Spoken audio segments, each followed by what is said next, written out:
and speak to you all because you all are the younger versions of myself, and I'll be using a combination of English and Marathi and Hindi because I am no very different from you all. मी तुमच्यापेक्षा खूप वेगळी नाहीये.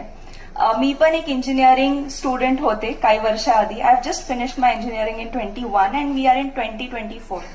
Okay, so I am not very different from you.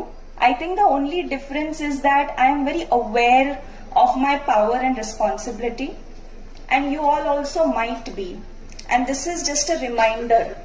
ही जी conversation आहे, आजचा जो talk आहे, हा फक्त एक रिमाइंडर आहे की आपण काय पॉवर होल्ड करतो, आपण कुठल्या जबाबदाऱ्या घेऊ शकतो आणि आपण काय करू शकतो.